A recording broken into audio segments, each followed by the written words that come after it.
നമ്മൾ ഇന്ന് എടുക്കാൻ പോകുന്ന പോർഷൻ കമ്പ്യൂട്ടേഷണൽ കെമിസ്ട്രി. നിങ്ങൾക്ക് സ്ക്രീൻ കാണുന്നുണ്ടോ?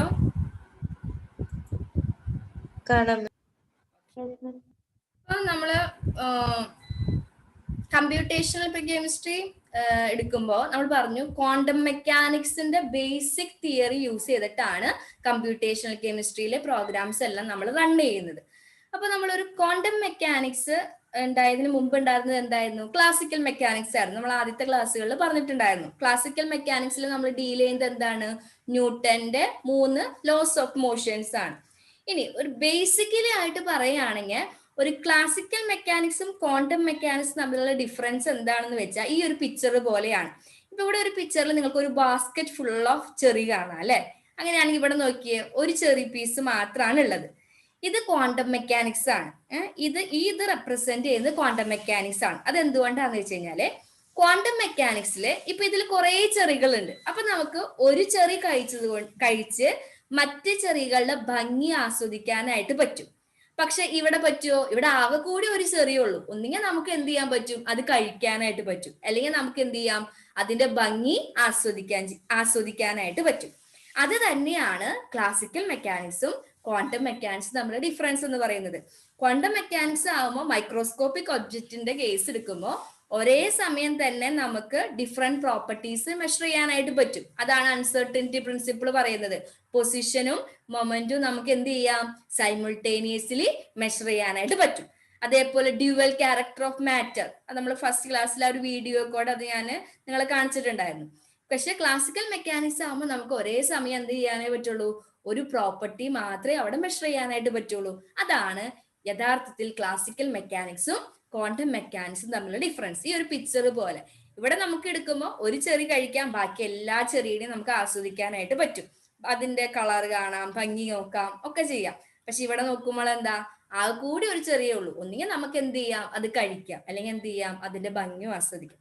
അതാണ് ബേസിക്കലി ക്ലാസിക്കൽ മെക്കാനിക്സും ക്വാണ്ടം മെക്കാനിക്സും തമ്മിലുള്ള ഡിഫറൻസ്. ഏറ്റവും ബേസിക്കലി മനസ്സിലാവാനുള്ള കാര്യം നമുക്ക് മനസ്സിലാക്കാൻ പറ്റുന്നത് dual nature of matter particle ആണ്. അതേപോലെ തന്നെ അൺസർട്ടനിറ്റി പ്രിൻസിപ്പിളും പൊസിഷനും മൊമെന്റും എന്ത് ചെയ്യാൻ പറ്റും? സൈമിൾട്ടേനിയസ്ലി മെഷർ ചെയ്യാൻ പറ്റും. പക്ഷെ ക്ലാസിക്കൽ മെക്കാനിക്സിൽ നമുക്കത് കഴിയില്ല. ഇനി കമ്പ്യൂട്ടേഷണൽ കെമിസ്ട്രി എന്ന് പറഞ്ഞാൽ എന്താ? ആദ്യം തന്നെ നമുക്ക് കമ്പ്യൂട്ടേഷണൽ കെമിസ്ട്രിയിൽ നമുക്ക് എന്ത് ഉണ്ടാവണം? ക്വാണ്ടം മെക്കാനിക്സ് ഒരു ബേസിക് ഉണ്ടാവണം. അപ്പൊ നമ്മളിപ്പോ ഒരു 6 മൊഡ്യൂളോളം എന്ത് പഠിച്ചു? ക്വാണ്ടം മെക്കാനിക്സ് എന്താന്ന് പഠിച്ചു. അതിൽ ഫസ്റ്റ് മൊഡ്യൂളിൽ നമ്മൾ പഠിച്ചത് എന്താ? പോസ്റ്റുലേറ്റ്സ് ഓഫ് ക്വാണ്ടം മെക്കാനിക്സ് അല്ലെ? അതിൽ 5 പോസ്റ്റുലേറ്റ്സ് നമ്മൾ പഠിച്ചു. സ്റ്റേറ്റ് ഫംഗ്ഷൻ പോസ്റ്റുലേറ്റ്, അതായിരുന്നു ഫസ്റ്റ് പോസ്റ്റുലേറ്റ്. അവിടെ നമ്മൾ പഠിച്ചത് എന്താ? ഒരു ക്വാണ്ടം മെക്കാനിക്കൽ സിസ്റ്റത്തിന്റെ സ്റ്റേറ്റ് നമുക്ക് എന്ത് ചെയ്യാൻ പറ്റും? ഒരു വേവ് ഫംഗ്ഷൻ വെച്ച് റെപ്രസെന്റ് ചെയ്യാനായിട്ട് പറ്റും. അപ്പൊ ആ സിസ്റ്റത്തെ കുറിച്ചുള്ള എല്ലാ ഇൻഫോർമേഷൻസും നമുക്ക് ഈ വേവ് ഫംഗ്ഷനിൽ നിന്ന് കിട്ടും. ഇതൊന്നും നിങ്ങൾ എഴുതിയെടുക്കേണ്ട ആവശ്യമില്ല, കാരണം ഇതെല്ലാം നമ്മൾ പഠിച്ചതൊന്ന് റിവൈസ് ചെയ്യുന്നേ ഉള്ളൂ കേട്ടോ. സെക്കൻഡ് പോസ്റ്റുലേറ്റ് ആയിരുന്നു ഓപ്പറേറ്റർ പോസ്റ്റുലേറ്റ് എന്ന് പറയുന്നത്. ഓപ്പറേറ്റർ പോസ്റ്റുലേറ്റിൽ നമ്മൾ ഡിഫറെന്റ് ഓപ്പറേറ്റേഴ്സിന് കണ്ടു. അതായത് ക്ലാസിക്കൽ മെക്കാനിക്സിലെ എല്ലാ ഒബ്സർവബിൾ ക്വാണ്ടിറ്റിക്കും കറസ്പോണ്ടിങ് ആയിട്ട് എന്തുണ്ട്? ക്വാണ്ടം മെക്കാനിക്സിൽ ഒരു ഓപ്പറേറ്റർ ഉണ്ട്. അപ്പൊ ഡിഫറെന്റ് ഓപ്പറേറ്റേഴ്സ് നമ്മൾ കണ്ടു. ആ ഓപ്പറേറ്റേഴ്സിന്റെ പ്രോപ്പർട്ടീസ് കണ്ടു. പിന്നെ ഡിഫറെന്റ് ടൈപ്പ് ഓഫ് ഓപ്പറേറ്റേഴ്സ് ഉണ്ടായിരുന്നു. ഹെർമീഷ്യൻ, ലീനിയർ, റെപ്ലേഷ്യൻ, അങ്ങനെ കുറെ ഓപ്പറേറ്റേഴ്സ് നമ്മൾ കണ്ടു. പിന്നെ നമ്മൾ മൂന്നാമത് പഠിച്ച പോസ്റ്റുലേറ്റ് ഏതായിരുന്നു? Eigen value postulate. Eigen value postulate നമ്മൾ പഠിച്ചത് എന്താ? A psi's equal to small a psi. അതായത് ഒരു വേവ് ഫംഗ്ഷനുമോ ഒരു ഓപ്പറേറ്റർ ഓപ്പറേറ്റ് ചെയ്യുമ്പോൾ നമുക്ക് സെയിം ഫംഗ്ഷൻ കിട്ടുക മൾട്ടിപ്ലൈഡ് വിത്ത് എ കോൺസ്റ്റന്റ്. അങ്ങനെയാണെങ്കിൽ ആ ഫംഗ്ഷനെ പറയുന്ന പേരാണ് ഐഗൺ ഫംഗ്ഷൻ. ആ വാല്യൂ അല്ലെങ്കിൽ അതിനെ പറയുന്ന പേരാണ് ഐഗൺ വാല്യൂ അല്ലെങ്കിൽ എനർജി എന്ന് പറയുന്നത്. പിന്നെ fourth postulate average value postulate ആയിരുന്നു. ആവറേജ് വാല്യൂ എങ്ങനെ കാൽക്കുലേറ്റ് ചെയ്യാം? കുറച്ച് എക്സാമ്പിൾസ് നമ്മൾ അതിനു വേണ്ടി പഠിച്ചിട്ടുണ്ടായിരുന്നു. Last postulate time dependence Schrodinger equation. Time independence Schrodinger equation ഉണ്ട്, ടൈം ഡിപ്പെൻഡന്റും ഉണ്ട്. എന്നിട്ട് നമ്മൾ ടൈം ഡിപ്പെൻഡൻസ് ക്രോണിജിക്കേഷനിൽ നിന്ന് എന്ത് ഡിറൈവ് ചെയ്തു? ടൈം ഇൻഡിപെൻഡൻസ് ക്രോണിജിക്കേഷൻ ഡിറൈവ് ചെയ്തു. ഇതാണ് ഫസ്റ്റ് മൊഡ്യൂളിൽ നമ്മൾ പഠിച്ച കാര്യങ്ങൾ. ഇനി സെക്കൻഡ് മൊഡ്യൂൾ തൊട്ട് നമ്മൾ സെക്കൻഡ് മൊഡ്യൂള്, തേർഡ് മൊഡ്യൂള്, അതേപോലെ ഫോർത്ത് മൊഡ്യൂളിൽ നമ്മൾ പഠിച്ചത് എന്താണ്? അപ്ലിക്കേഷൻസ് ആണ്. ക്രോണിജർ ഇക്വേഷന്റെ അപ്ലിക്കേഷൻസ് പഠിച്ചു. അതിൽ ട്രാൻസ്ലേഷൻ മോഷൻ എക്സാമ്പിൾ ആയിരുന്നു പാർട്ടിക്കിൾ ഇൻ 1D ബോക്സും പാർട്ടിക്കിൾ ഇൻ 3D ബോക്സ് എന്ന് പറയുന്നത്. പിന്നെ വൈബ്രേഷൻ മോഷൻ എക്സാമ്പിൾ ആയിരുന്നു സിമ്പിൾ ഹാർമോണിക് ഓസിലേറ്റർ. പിന്നെ റൊട്ടേഷണൽ മോഷൻ എക്സാമ്പിൾ നമ്മൾ രണ്ടെണ്ണം പഠിച്ചു, പാർട്ടിക്കിൾ ഓൺ എ റിങ്ങും പാർട്ടിക്കിൾ ഓൺ എ സ്പിയറും. പിന്നെ സ്ക്രോണിജർ ഇക്വേഷൻ എക്സാക്ട്ലി സോൾവ് ചെയ്യാൻ പറ്റുന്നത് 1 ഇലക്ട്രോൺ സിസ്റ്റത്തിനാണ്. ഹൈഡ്രജൻ ആറ്റം അല്ലെങ്കിൽ ഹൈഡ്രജൻ ലൈക്ക് ആറ്റത്തിനാണ് നമുക്ക് എന്ത് ചെയ്യാൻ പറ്റുള്ളൂ, സ്ക്രോണിജർ ഇക്വേഷൻ എക്സാക്ട്ലി സോൾവ് ചെയ്യാനായിട്ട് പറ്റുള്ളൂ. ഇനി ഒന്നിൽ കൂടുതൽ ഇലക്ട്രോൺസ് വരുമ്പോൾ, മെനി ഇലക്ട്രോൺ ആറ്റംസ് വരുമ്പോൾ ഞാൻ പറഞ്ഞു കഴിഞ്ഞ ക്ലാസ്സിൽ നമ്മൾ എന്ത് യൂസ് ചെയ്യേണ്ടി വരും, അപ്രോക്സിമേഷൻ മെത്തേഡുകൾ യൂസ് ചെയ്യേണ്ടതായിട്ട് വരും. കാരണം അവിടെ എന്ത് വരുന്നുണ്ട്, ഇന്റർ ഇലക്ട്രോണിക് റിപ്പൾഷൻ എന്ന് പറഞ്ഞ ഒരു എക്സ്ട്രാ ടേം വരുന്നുണ്ട്. അപ്പൊ നമ്മൾ അവിടെ അപ്രോക്സിമേഷൻ മെത്തേഡുകൾ യൂസ് ചെയ്യും. ആ മെത്തേഡുകളാണ് വേരിയേഷൻ മെത്തേഡും പെർട്ടർബേഷൻ മെത്തേഡും. ഇതെന്താണ് നമ്മൾ 5th മൊഡ്യൂളിൽ ഡീറ്റെയിൽ ആയിട്ട് പഠിക്കും. ജസ്റ്റ് ഒന്ന് ഞാൻ പറഞ്ഞു പോയെന്നേ ഉള്ളൂ. അതിനുശേഷം നമ്മൾ 6th മൊഡ്യൂളിൽ പഠിച്ച ഒരു കാര്യമാണ്, ഇതെന്താണ് നമ്മൾ പഠിച്ചത്, സ്ലേറ്റർ ഡിറ്റർമിനന്റ് അല്ലെ. സ്ലേറ്റർ ഡിറ്റർമിനന്റ് എന്ന് പറഞ്ഞാൽ അവിടെ നമ്മൾ യൂസ് ചെയ്ത എന്ത് പ്രിൻസിപ്പിളാ, പോളീസ് ആന്റിസിമെട്രി പ്രിൻസിപ്പിൾ. പോളീസ് ആന്റിസിമെട്രി പ്രിൻസിപ്പിൾ പറയുന്നത് എന്താ, ഐഡന്റിക്കൽ പാർട്ടിക്കിൾസിന്റെ കേസ്, അതായത് ഇൻഡിസ്റ്റിങ്വിഷബിൾ പാർട്ടിക്കിൾ വരുമ്പോ ഇലക്ട്രോൺ ആണ് ഈ കേസിൽ നമ്മൾ എടുക്കുന്നത്. ഇലക്ട്രോൺ 1 എന്ന് പറയുന്നത് എല്ലാ ഓർബിറ്റലിലും ഒക്യുപ്പൈ ചെയ്യാനുള്ള പോസിബിലിറ്റി ഉണ്ട്. അപ്പൊ നമ്മൾ പറഞ്ഞിരുന്നു ഫസ്റ്റ് കോളം റെപ്രസെന്റ് ചെയ്യുന്നത് എന്താണ്, 5 എന്ന് പറഞ്ഞ ഓർബിറ്റലില് എല്ലാ ഇലക്ട്രോണും വരാനുള്ള പോസിബിലിറ്റി ആണ് ഫസ്റ്റ് കോളം റെപ്രസെന്റ് ചെയ്യുന്നത്. സെക്കൻഡ് കോളം എന്താ റെപ്രസെന്റ് ചെയ്യാം, 5 ഇവിടെ 2 ആണ്, തെറ്റിപ്പോയിട്ടുണ്ട്. 5 എന്ന് പറഞ്ഞ ഓർബിറ്റലില് എല്ലാ ഇലക്ട്രോൺസും വരാനുള്ള പോസിബിലിറ്റി. അപ്പൊ ഓരോ കോളംസ് കാണിക്കുന്നത് എന്താണ്, സെയിം ഓർബിറ്റിൽ തന്നെ ഡിഫറെന്റ് ഇലക്ട്രോൺ വരാനുള്ള പോസിബിലിറ്റി ആണ് ഓരോ കോളംസും റെപ്രസെന്റ് ചെയ്യുന്നത്. ഓരോ റോസ് റെപ്രസെന്റ് ചെയ്യുന്നത് എന്താ, സെയിം ഇലക്ട്രോൺ ഡിഫറെന്റ് ഓർബിറ്റലിൽ വരാനുള്ള പോസിബിലിറ്റി ആണ് ഓരോ റോസും റെപ്രസെന്റ് ചെയ്യുന്നത്. അത് ക്ലിയർ ആയി വിചാരിക്കണം. നമ്മൾ പറഞ്ഞതാണ് സ്ലേറ്റർ ഡിറ്റർമിനന്റ്. ഒരു കോളം എടുക്കുകയാണെങ്കിൽ നമുക്ക് കാണാൻ പറ്റുന്നത് എന്താണ്, same orbital but different electron. ഓരോ റോസും എടുക്കുമ്പോൾ നമുക്ക് കാണാൻ പറ്റുന്നത് എന്താണ്, same electron but different orbital. അതായിരുന്നു സ്ലേറ്റർ ഡിറ്റർമിനന്റ് എന്ന് പറയുന്നത്. ഇനി ഈ സ്ലേറ്റർ ഡിറ്റർമിനന്റ് ഇപ്പൊ നമ്മൾ ബെർലിയം വരെയൊക്കെ കഴിഞ്ഞ ദിവസം നോക്കിയിരുന്നു. പക്ഷേ ബെർലിയത്തെക്കാളും കൂടുതൽ ഹയർ സിസ്റ്റംസ് വരുമ്പോ ഇത് നമുക്ക്, അതായത് കുറെ ഇലക്ട്രോൺസ് വരുമ്പോ ഇത് അനലിറ്റിക്കലി നമുക്ക് ഡിറ്റർമിൻ ചെയ്യാം, നമ്മുടെ മാനുവലി നമുക്ക് ഈ ഡിറ്റർമിനന്റ് കാൽക്കുലേറ്റ് ചെയ്യാന്നുള്ളത് പറയുന്നത് വളരെ ഈസി ആയിട്ടുള്ള ഒരു പ്രോസസ് അല്ല. അപ്പോഴാണ് നമ്മൾ ഈ കമ്പ്യൂട്ടേഷണൽ കെമിസ്ട്രി എന്ന് പറഞ്ഞൊരു ടേം അവിടെ ഇൻട്രൊഡ്യൂസ് ചെയ്തത്. കമ്പ്യൂട്ടേഷണൽ കെമിസ്ട്രിയിൽ എന്താ ചെയ്യണമെന്ന് വെച്ച് കഴിഞ്ഞാല് ക്വാണ്ടം മെക്കാനിക്സിലെ തിയറീസ് ഒരു കമ്പ്യൂട്ടർ പ്രോഗ്രാമുമായിട്ട് ഇൻകോപ്പറേറ്റ് ചെയ്യും. എന്നിട്ട് പ്രോഗ്രാം റൺ ചെയ്ത് ഇങ്ങനെയുള്ള ഇന്റഗ്രൽസും അതേപോലെ തിയറിറ്റിക്കൽ കെമിസ്ട്രിയുടെ വേരിഫിക്കേഷൻസ് ഒക്കെ നടത്തുന്ന ഒരു ബ്രാഞ്ച് ആണ് കമ്പ്യൂട്ടേഷണൽ കെമിസ്ട്രി. ഇങ്ങനെയാണ് കമ്പ്യൂട്ടേഷണൽ കെമിസ്ട്രി ആദ്യമായിട്ട് ഇൻട്രൊഡ്യൂസ് ചെയ്യുന്നത്. അതായത് നമ്മൾ പറഞ്ഞ ഈ സ്ലേറ്റർ ഡിറ്റർമിനന്റ് ഹയർ സിസ്റ്റത്തിലോട്ട് വരുമ്പോൾ നമുക്ക് മാനുവലി ഡിറ്റർമിനന്റ് കാൽക്കുലേറ്റ് ചെയ്യാന്ന് പറയുന്നത് വളരെ ഈസി ആയിട്ടുള്ള പ്രോസസ് അല്ല. നമുക്കറിയാം വലിയ ഡിറ്റർമിനന്റ് വരുമ്പോൾ നമ്മൾ എങ്ങനെ അത് കാൽക്കുലേറ്റ് ചെയ്യും. അപ്പൊ അതിനൊരു കമ്പ്യൂട്ടർ പ്രോഗ്രാമായിട്ട് നമ്മൾ എന്ത് ചെയ്യുന്നു, ഇൻകോപ്പറേറ്റ് ചെയ്യുന്നു. അങ്ങനെ വരുന്ന ഒരു ബ്രാഞ്ച് ആണ് കമ്പ്യൂട്ടേഷണൽ കെമിസ്ട്രി. ഇപ്പൊ ഇതുവരെ ഞാൻ പറഞ്ഞത് നമ്മൾ പഠിച്ച കാര്യങ്ങളാണ്. ഇനിയാണ് നമ്മൾ നമ്മുടെ പുതിയ ടോപ്പിക്കിലോട്ട് കടക്കാനായിട്ട് പോകുന്നത്, കമ്പ്യൂട്ടേഷണൽ കെമിസ്ട്രി.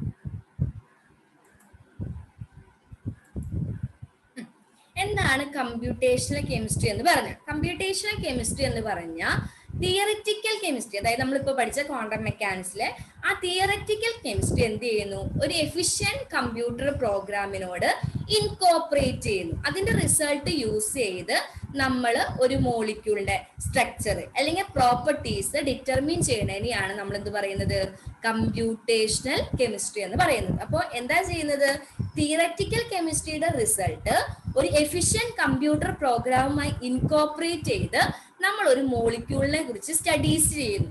അതിനെയാണ് നമ്മൾ എന്ത് പറയുന്നത്, കമ്പ്യൂട്ടേഷണൽ കെമിസ്ട്രി എന്ന് പറയുന്നത്. Computational chemistry uses the result of theoretical chemistry incorporated into efficient computer program to calculate structure and properties of molecule.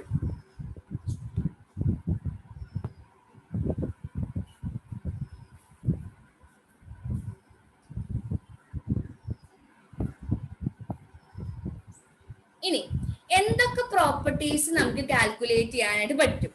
ആ മോളിക്യൂളിലെ സ്ട്രക്ചർ നമുക്ക് കാൽക്കുലേറ്റ് ചെയ്യാം, അതിന്റെ എനർജി ഡിറ്റർമിൻ ചെയ്യാനായിട്ട് പറ്റും, ചാർജ് ഡിസ്ട്രിബ്യൂഷൻ പറ്റും, ഡൈപോൾ മൊമെന്റ് കാൽക്കുലേറ്റ് ചെയ്യാം, ഫ്രീക്വൻസീസ് കാൽക്കുലേറ്റ് ചെയ്യാം, അതേപോലെ ഡിഫറെന്റ് റിയാക്ഷൻസ്, സ്പെക്ട്രോസ്കോപ്പിക് ക്വാണ്ടിറ്റീസ് എല്ലാം തന്നെ നമുക്ക് ഈ കമ്പ്യൂട്ടേഷണൽ കെമിസ്ട്രി വെച്ച് ഡിറ്റർമിൻ ചെയ്യാം, ഈ പ്രോഗ്രാംസ് വെച്ച് ഡിറ്റർമിൻ ചെയ്യാനായിട്ട് പറ്റും.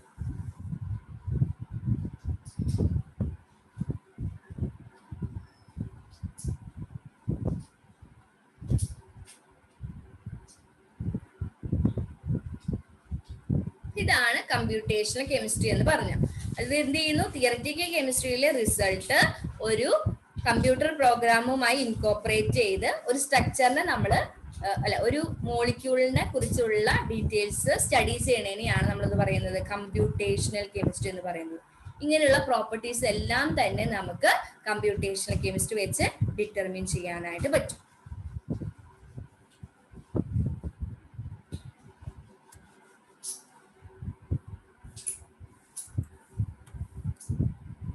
ഇനി കമ്പ്യൂട്ടേഷണൽ കെമിസ്ട്രിയിൽ തന്നെ 2 ബ്രാഞ്ചുകൾ ഉണ്ട്. ആ 2 ബ്രാഞ്ചുകൾ എന്ന് പറയുന്നത് molecular mechanics and electronic structure method. Molecular മെക്കാനിക്സും ഉണ്ട്, ഇലക്ട്രോണിക് സ്ട്രക്ചർ മെത്തേഡും ഉണ്ട്. ഇപ്പൊ computational chemistry can be divided into 2, molecular mechanics and electronic structure method.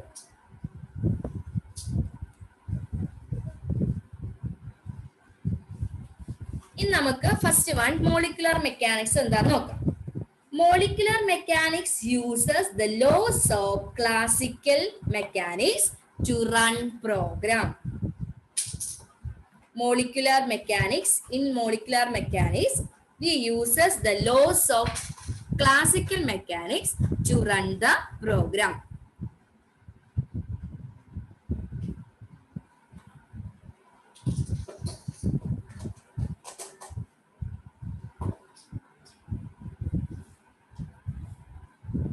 അതായത് മോളിക്യുലർ മെക്കാനിക്സിൽ നമ്മൾ എന്തിന്റെ ലോസ് യൂസ് ചെയ്യുന്നത്? ക്ലാസിക്കൽ മെക്കാനിക്സ് ലോസ് യൂസ് ചെയ്തിട്ടാണ് മോളിക്യുലർ മെക്കാനിക്സ് മെത്തേഡിൽ നമ്മൾ പ്രോഗ്രാംസ് റൺ ചെയ്യുന്നത്.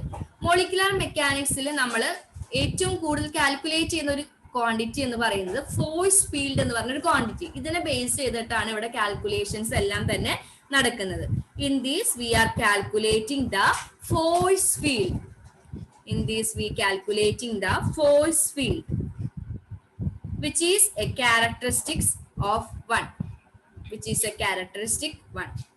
അതായത് ഓരോ മോളിക്യൂളിലും ഓരോ ഫോഴ്സ് ഫീൽഡ് ആണ് ഉള്ളത്. അപ്പൊ ഓരോന്നിന്റെ ഒരു ക്യാരക്ടറിസ്റ്റിക് പ്രോപ്പർട്ടി ആണ് എന്തെന്ന് പറയുന്നത്? ഫോഴ്സ് ഫീൽഡ് എന്ന് പറയുന്നത്.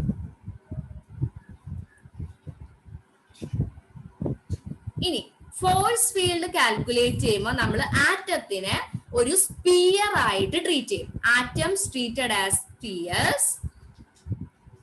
ഇനി ബോണ്ടുകളെ നമ്മൾ ഒരു സ്പ്രിംഗ് ആയിട്ടാണ് അവിടെ ട്രീറ്റ് ചെയ്തത്. Atoms treated as spheres, bonds as springs. And electrons are ignored. Electrons ഒന്നും തന്നെ നമ്മൾ എന്ത് ചെയ്യുന്നില്ല? കൺസിഡർ ചെയ്യുന്നില്ല.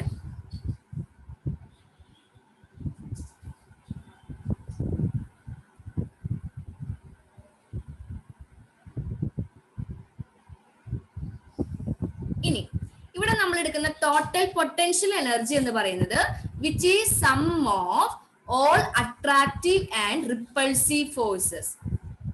അട്രാക്റ്റീവ് ഫോഴ്സസിന്റെയും റിപ്പൾസീവ് ഫോഴ്സസിന്റെയും സം ആണ് ഈ കേസിൽ നമ്മൾ എന്തായിട്ട് എടുക്കുന്നത്? പൊട്ടൻഷ്യൽ എനർജി ആയിട്ട് എടുക്കുന്നത്. The total potential energy is the sum of all attractive and repulsive forces.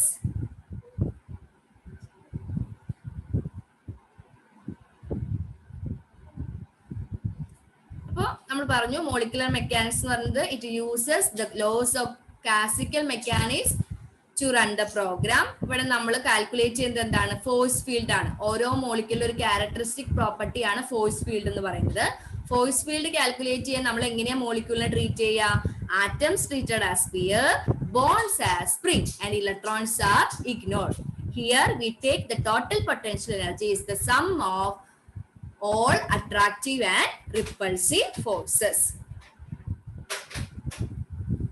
ഇനി ഈ ഫോഴ്സ് ഫീൽഡ് എന്താണ് നമ്മളവിടെ മീൻ ചെയ്യുന്നത്? അതാണ് നമ്മൾ അടുത്ത് പഠിക്കാനായിട്ട് പോകുന്നത്. എന്താണ് ഫോഴ്സ് ഫീൽഡ് കൊണ്ട് മീൻ ചെയ്യുന്നത്? അതായത് ഫോഴ്സ് ഫീൽഡിൽ നമ്മൾ ചെയ്യുന്നത്, ഒരു മോളിക്യൂൾ എടുക്കുമ്പോൾ അതിൽ ഡിഫറെന്റ് ആറ്റംസ് ഉണ്ടാവും അല്ലെ? ആ ആറ്റംസിന്റെ ബോണ്ട് സ്ട്രെച്ചിങ് അല്ലെങ്കിൽ ബെൻഡിങ് അല്ലെങ്കിൽ നോൺ ബോണ്ടഡ് ഇന്ററാക്ഷൻസ്, അതെല്ലാം അങ്ങനെയുള്ള എല്ലാം കൺസിഡർ ചെയ്യുന്ന എനർജീസും ഇന്ററാക്ഷനുമാണ് ഫോഴ്സ് ഫീൽഡ് എന്ന് പറയുന്നത്. അപ്പൊ ഒരു മോളിക്യൂൾ എടുക്കുകയാണെങ്കിൽ അതിന്റെ ബോണ്ട് ആംഗിള്, അതേപോലെ അവിടെ ഉണ്ടാവുന്ന നോൺ ബോണ്ടഡ് ഇന്ററാക്ഷൻ അല്ലെങ്കിൽ ബോണ്ട് സ്ട്രെച്ചിങ്, അങ്ങനെയുള്ള ഇന്ററാക്ഷൻസും അതിന്റെ എല്ലാം എനർജിയും എല്ലാം കൂടിയിട്ടാണ് നമ്മൾ എന്തെന്ന് പറയുന്നത്? ഫോഴ്സ് ഫീൽഡ് എന്ന് പറയുന്നത്. Force field refers to the calculation of interactions and energy between different atoms, between bond stretching, angle bending, torsional angle and non-bonded interaction. ഒരു മോളിക്യൂൾ നമ്മൾ എടുക്കുകയാണെങ്കിൽ അതിൽ എത്ര ആറ്റംസ് ഉണ്ട്, അത് തമ്മിലുള്ള ബോണ്ട് സ്ട്രെച്ചിങ് അല്ലെങ്കിൽ അത് തമ്മിലുള്ള നോൺ ബോണ്ടഡ് ഇന്ററാക്ഷൻ, ആ എല്ലാ ഇന്ററാക്ഷൻസും അതേപോലെ അതിന്റെ എനർജീസും എല്ലാം കൂടിയുള്ള ഒരു ഫാക്ടറിനെയാണ് നമ്മൾ എന്ത് പറയുന്നത്? ഫോഴ്സ് ഫീൽഡ് എന്ന് പറയുന്നത്.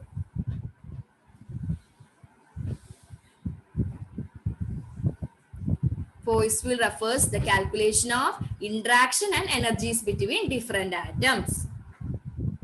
Calculation of interaction and energies between different atoms. ഇനി ഫോഴ്സ് ഫീൽഡിന്റെ ഒരു ലിമിറ്റേഷൻ എന്ന് പറയുന്നത് എന്താ? ഫോഴ്സ് ഫീൽഡ് കാൽക്കുലേറ്റ് ചെയ്യുമ്പോൾ നമ്മൾ പറഞ്ഞിരുന്നത് എന്ത് ചെയ്യും? നമ്മൾ ഇലക്ട്രോൺസിനെ ഇഗ്നോർ ചെയ്യാണ്. അതിന്റെ ഒരു ലിമിറ്റേഷൻ ആണ്, ഡ്രോബാക്ക് ആണ് ഫോഴ്സ് ഫീൽഡിന്റെ. എന്ത്? It ignore the electronic distribution. പക്ഷെ നമുക്കറിയാം ക്വാണ്ടം മെക്കാനിക്സിലോട്ട് നമ്മൾ വരുമ്പോൾ എന്ത് ചെയ്യുന്നുണ്ട്? V consider the electronic distribution of molecule. Force field ignore the electronic distribution while quantum mechanics consider electronic distribution of the molecule.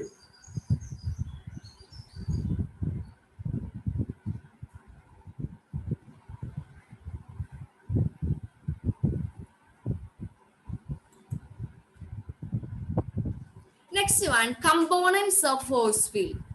Components of force field. 3 components ആണ് ഒരു force field എടുക്കുമ്പോൾ നമ്മൾ അതിലുണ്ടാവുക. അതിൽ ഫസ്റ്റ് കമ്പോണന്റ് എന്ന് പറയുന്നത് A set of equation defining how the potential energy of A molecule varies with the location of its component atom. അതായത് ഞാനതൊന്ന് നിങ്ങൾക്ക് വേറൊരു രീതിയിൽ കാണിച്ചു തരാം, അപ്പൊ നിങ്ങൾക്ക് കുറച്ചും കൂടി മനസ്സിലാവും.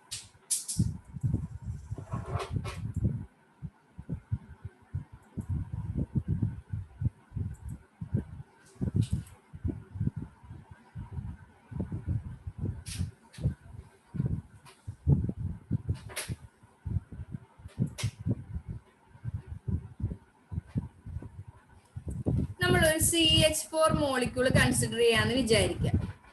അപ്പൊ നമുക്കറിയാം അതിനുള്ള ഷേപ്പ് എങ്ങനെയാണ്? ഒരു ടെട്രാഹിഡ്രൽ ഷേപ്പിലാണ് എന്ത് നിൽക്കുന്നത്? CH4 നിൽക്കുന്നത് അല്ലെ? ഇവിടെ ഒരു ഹൈഡ്രജൻ ഉണ്ട്, ഇവിടെ ഒരു ഹൈഡ്രജൻ ഉണ്ട്, ഇവിടെ ഒരു ഹൈഡ്രജൻ ഉണ്ട്, ഇവിടെ ഒരു ഹൈഡ്രജൻ ഉണ്ട്. ഇനി അതിന് ഓരോന്നും ഞാൻ പേര് കൊടുക്കാണ് ABCD.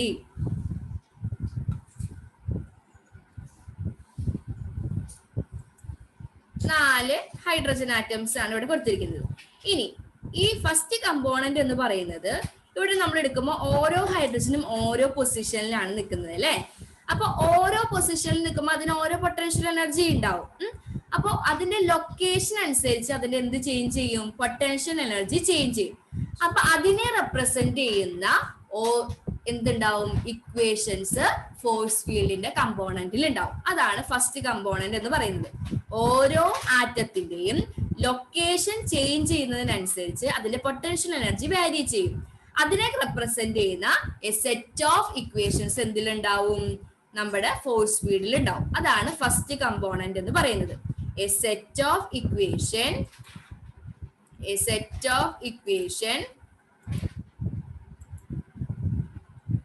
defining how the potential energy of a molecule varies with the location of its component atoms. Varies with the location of its component atom.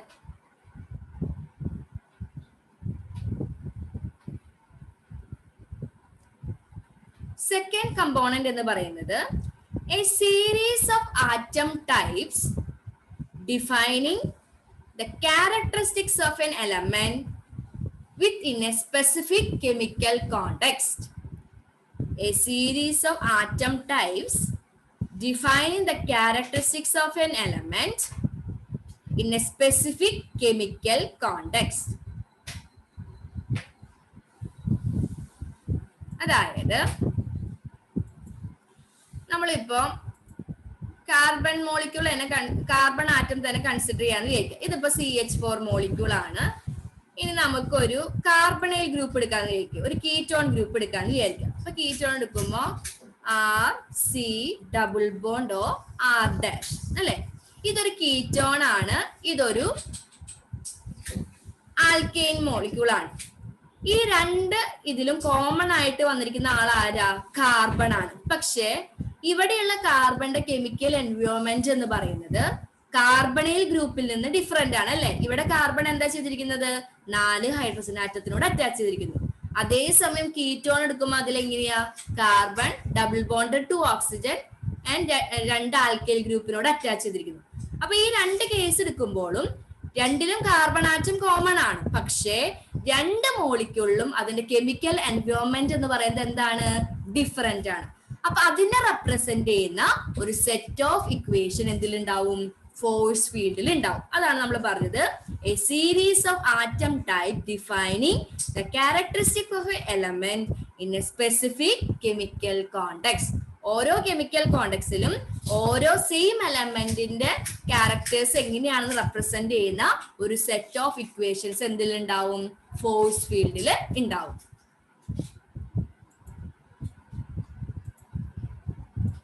A series of atom type defining the characteristics of an element within a specific chemical context. Then third component is one or more parameter sets that fit the equations and atoms type to experimental data. One or more parameters sets that fit the equation and atom type to experimental data.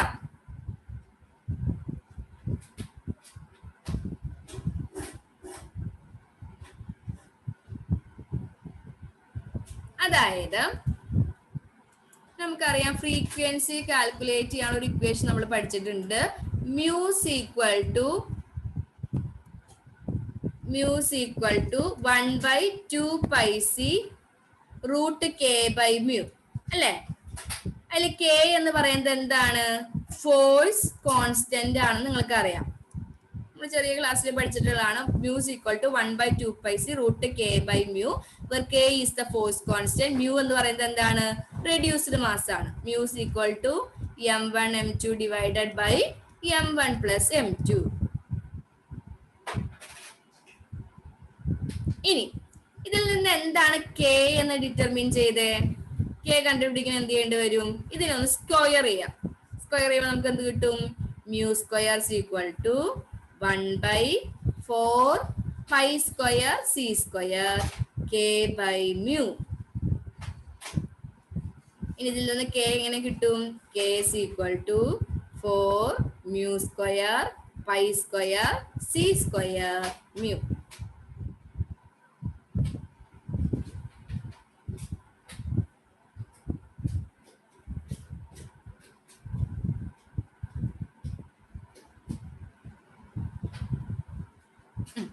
ഇനി ഈ ഒരു mu എന്ന് പറയുന്ന ഈ quantity, അതായത് frequency ആണ്. ഇത് നമുക്ക് എങ്ങനെ കണ്ടുപിടിക്കാനായിട്ട് പറ്റുള്ളൂ? എക്സ്പെരിമെന്റലി ആണ് ഒരു മോളിക്യൂളിന്റെ ഫ്രീക്വൻസി നമുക്ക് എന്ത് ചെയ്യാൻ പറ്റുള്ളൂ? കാൽക്കുലേറ്റ് ചെയ്യാനായിട്ട് പറ്റുള്ളൂ അല്ലെ? അതാണ് ഈ കമ്പോണന്റ് ഇത് പറയുന്നത്. ഇവിടെ ഫോഴ്സ് കോൺസ്റ്റന്റ് എന്ന് പറഞ്ഞ പാരാമീറ്റർ കണ്ടുപിടിക്കണമെങ്കിൽ നമുക്ക് എന്ത് ചെയ്യണം? എക്സ്പീരിമെന്റലി ഈ ഫ്രീക്വൻസി കാൽക്കുലേറ്റ് ചെയ്താൽ മാത്രമാണ് നമുക്ക് എന്ത് ചെയ്യാൻ പറ്റുള്ളൂ, ഈ ഫോഴ്സ് കോൺസ്റ്റന്റ് എന്ന് പറഞ്ഞ പാരാമീറ്റർ കണ്ടുപിടിക്കാനായിട്ട് പറ്റുള്ളൂ. അപ്പൊ അങ്ങനെയുള്ള ഒരു സെറ്റ് ഓഫ് ഇക്വേഷൻസും എന്തിലുണ്ടാവും, ഫോഴ്സ് ഫീൽഡിന്റെ കമ്പോണന്റിൽ ഉണ്ടാവും. One or more parameter set that fit the equation and atom type to experimental data. ഇവിടെ എന്താ ചെയ്യുന്നത്, ഫോഴ്സ് കോൺസ്റ്റന്റിനെ ഒരു എക്സ്പെരിമെന്റൽ ഡാറ്റ ആയിട്ട് എന്ത് ചെയ്തിരിക്കുകയാണ്, റിലേറ്റ് ചെയ്തിരിക്കുകയാണ്. ഫോഴ്സ് കോൺസ്റ്റന്റ് കിട്ടണമെങ്കിൽ നമുക്ക് എന്ത് കിട്ടണം, ഈ ഫ്രീക്വൻസി ഡിറ്റർമിൻ ചെയ്യണം. അപ്പൊ ഫ്രീക്വൻസി നമുക്ക് എങ്ങനെ കിട്ടുള്ളൂ, എക്സ്പെരിമെന്റൽ ആയിട്ട് കിട്ടുള്ളൂ. അപ്പൊ അങ്ങനെ റെപ്രസെന്റ് ചെയ്യുന്ന ഒരു സെറ്റ് ഓഫ് ഇക്വേഷൻസ് എന്തിലുണ്ടാവും, ഫോഴ്സ് ഫീൽഡിന്റെ കമ്പോണന്റിൽ ഉണ്ടാവും.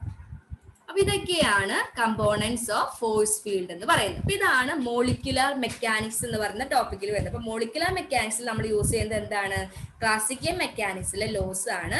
ഫോഴ്സ് ഫീൽഡ് ആണ് അതിൽ കാൽക്കുലേറ്റ് ചെയ്യുന്നത്. എന്താണ് ഫോഴ്സ് ഫീൽഡ് എന്ന് പഠിക്കുക, അതേപോലെ തന്നെ components of force field.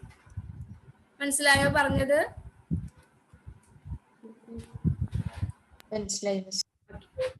Second category, അതായത് നമ്മൾ പറഞ്ഞ കമ്പ്യൂട്ടേഷണൽ കെമിസ്ട്രിയിൽ തന്നെ രണ്ടായിട്ട് ഡിവൈഡ് ചെയ്തിട്ടുണ്ട്. മോളിക്യുലർ മെക്കാനിക്സും അതേപോലെ തന്നെ എന്താണ്, electronic structure method. Electronic structure method. അപ്പൊ ഇലക്ട്രോണിക് സ്ട്രക്ചർ മെത്തേഡ് എന്ന് പറഞ്ഞാൽ എന്തായിരിക്കും, it uses the laws of quantum mechanics. It uses the laws of quantum mechanics.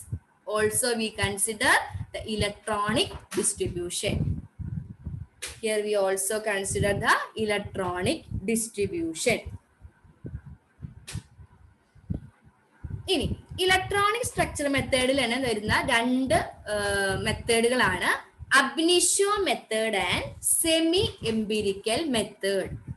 ab initio method and semi empirical method. അതിൽ first method നമുക്ക് നോക്കാം, ab initio method. ab initio എന്ന് പറഞ്ഞ ഒരു Latin word ആണ്. ഇതിന്റെ മീനിങ് എന്ന് പറയുന്നത് ബിഗിനിങ് എന്നാണ് കേട്ടോ.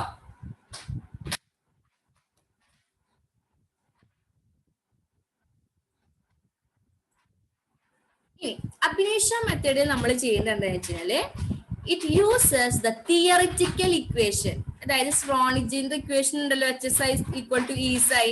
ആ തിയറിറ്റിക്കൽ ഇക്വേഷൻ ആണ് ഇവിടെ നമ്മൾ യൂസ് ചെയ്യുന്നത്. It uses the theoretical equation and it does not use any experimental data. Experimental data ഒന്നും തന്നെ നമ്മൾ ഇവിടെ എന്ത് ചെയ്യുന്നില്ല, യൂസ് ചെയ്യുന്നില്ല. It uses the theoretical equation. It does not use any experimental data.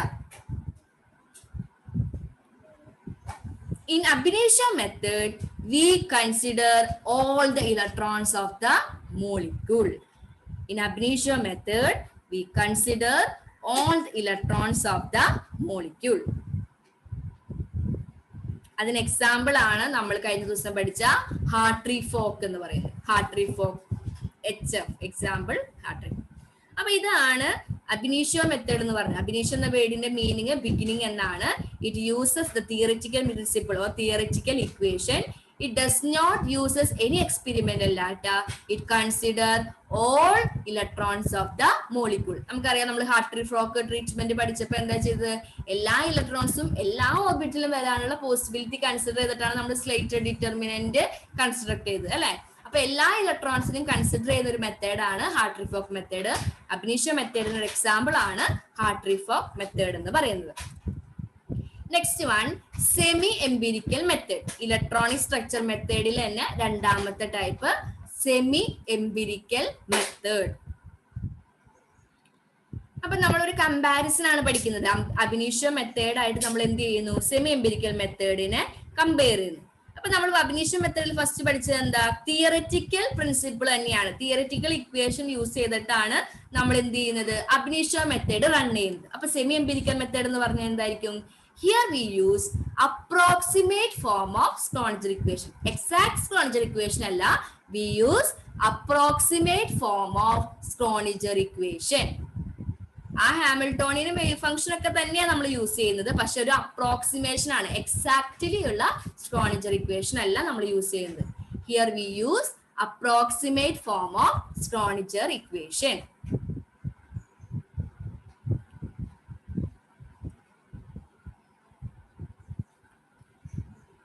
പിന്നെ നമ്മൾ അബിനിഷ്യോ മെത്തേഡിൽ പറഞ്ഞത് എന്താണ്? അവിടെ എക്സ്പെരിമെന്റൽ ഡാറ്റാസ് ഒന്നും തന്നെ യൂസ് ചെയ്യുന്നില്ല. In semi empirical method we use experimental data to parameterize equations. Here we use experimental data.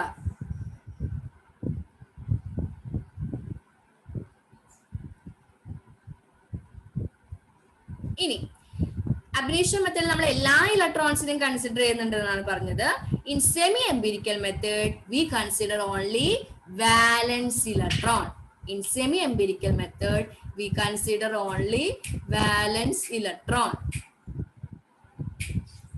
Semi empirical മെത്തേഡിന് ഒരു എക്സാമ്പിൾ ആണ് ഹക്കൽ മോളിക്കുലർ ഓർബിറ്റൽ ട്രീറ്റ്മെന്റ്. നിങ്ങൾ ഓർഗാനിക്കിൽ പഠിച്ചോ ഹക്കൽ മോളിക്കുലർ ഓർബിറ്റൽ ട്രീറ്റ്മെന്റ്?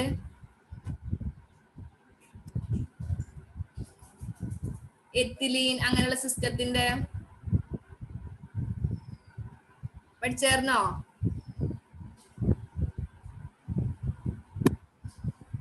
നിങ്ങളൊക്കെ ഫസ്റ്റ് സെമ്മിലെ ഓർഗാനിക്കിൽ ഈ ടോപ്പിക് വരുന്നുണ്ട്. പക്ഷെ നമ്മൾ ക്വാണ്ടം മെക്കാനിക്സിൽ ഇത് പഠിക്കും, പക്ഷെ അത് സെക്കൻഡ് സെമ്മിലാണ്. അപ്പൊ നമുക്ക് ഡീറ്റെയിൽ ആയിട്ട് പഠിക്കും. ഇപ്പൊ നിങ്ങൾ അതിൽ എക്സാമ്പിൾ ആയിട്ട് മാത്രം ഹക്കൽ മോളിക്കുലർ ഓർബിറ്റൽ ട്രീറ്റ്മെന്റ് എന്ന് പഠിക്കുക കേട്ടോ. നമ്മളിത് ഡീറ്റെയിൽ ആയിട്ട് ഒരു മൊഡ്യൂൾ നമുക്ക് സെക്കൻഡ് സെമ്മിൽ പഠിക്കാനുണ്ട്. അപ്പൊ നമ്മളത് പഠിക്കും. ഇപ്പൊ നിങ്ങൾക്ക് ഒരു ബ്രീഫ് ഫോമില് നിങ്ങളുടെ ഓർഗാനിക്കിന്റെ പേപ്പറിലും പഠിക്കാനുണ്ട് കേട്ടോ, ഹക്കൽ മോളിക്കുലർ ഓർബിറ്റൽ ട്രീറ്റ്മെന്റ്. അപ്പൊ ഇതാണ് അബ്നീഷ്യോ മെത്തേഡും സെമി എംപിരിക്കൽ മെത്തേഡ്. അപ്പൊ ഇലക്ട്രോണിക് സ്ട്രക്ചർ മെത്തേഡ് എന്ന് പറഞ്ഞാൽ which uses the laws of quantum mechanics. അതിന് തന്നെ രണ്ടായിട്ട് ഡിവൈഡ് ചെയ്തിട്ടുണ്ട്, അബ്നീഷ്യോ മെത്തേഡും സെമി എംപിരിക്കൽ മെത്തേഡും. അബ്നീഷ്യോ മെത്തേഡിൽ എന്താ ചെയ്യുന്നത്? We use the exact Schrodinger equation, അതായത് തിയററ്റിക്കൽ പ്രിൻസിപ്പിളിനെ ബേസ് ചെയ്ത് മാത്രമുള്ളതാണ് ab initio method. Semi empirical method എന്ന് പറഞ്ഞാൽ എന്താ? We use approximate form of Schrodinger equation. ഇനി അബ്നീഷ്യോ മെത്തേഡിൽ we does not use any experimental data. In semi-empirical method, we use experimental data. In ab initio method, we consider all the electrons, but in semi-empirical method, we consider only valence electron. പിന്നെ രണ്ടിനും examples പഠിക്കാം. ഇനി ഈ രണ്ട് method compare ചെയ്യുമ്പോൾ നമുക്കറിയാം എന്തായാലും ab initio മെത്തേഡിനേക്കാളും less accurate ആയിരിക്കും എന്തെന്ന് പറയുന്നത് സെമി എംപിരിക്കൽ മെത്തേഡ്. കാരണം സെമി എംപിരിക്കൽ മെത്തേഡിൽ നമ്മൾ എന്ത് മാത്രമേ കൺസിഡർ ചെയ്യുന്നുള്ളൂ? വാലൻസ് ഇലക്ട്രോൺ മാത്രമേ കൺസിഡർ ചെയ്യുന്നുള്ളൂ. അതേപോലെ തന്നെ ഒരു approximate form of Schrodinger equation ആണ് യൂസ് ചെയ്യുന്നത്. അതുകൊണ്ട് സെമി എംപിരിക്കൽ മെത്തേഡും ab initio മെത്തേഡും കമ്പയർ ചെയ്യുമ്പോൾ semi empirical method is less accurate than ab initio method. Semi empirical method is less accurate than ab initio method. പക്ഷെ fast ആയിട്ടുള്ള method ഏതായിരിക്കും? Semi empirical method ആയിരിക്കും. കാരണം സെമി എംപിരിക്കൽ മെത്തേഡിൽ നമ്മൾ വാലൻസ് ഇലക്ട്രോൺ മാത്രമേ കൺസിഡർ ചെയ്യുന്നുള്ളൂ. അപ്പൊ അത് വെച്ചിട്ടുള്ള കാൽക്കുലേഷൻസ് മാത്രമേ അവിടെ വരുന്നുള്ളൂ. പക്ഷെ ab initio മെത്തേഡ് കൺസിഡർ ചെയ്യുമ്പോൾ എല്ലാ ഇലക്ട്രോണും കൺസിഡർ ചെയ്ത് അത്രയധികം കാൽക്കുലേഷൻസ് അവിടെ വരും. അപ്പോൾ ഫാസ്റ്റ് ആയിട്ട് നടക്കുന്ന പ്രോസസ്സ് സെമി എംപിരിക്കൽ മെത്തേഡിന്റെ ആയിരിക്കും. പക്ഷെ മോർ ആക്യുറേറ്റ് എന്ന് പറയുന്നത് ab initio മെത്തേഡ് ആയിരിക്കും.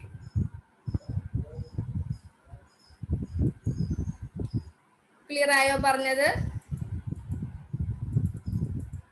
ക്ലിയർ ആയി.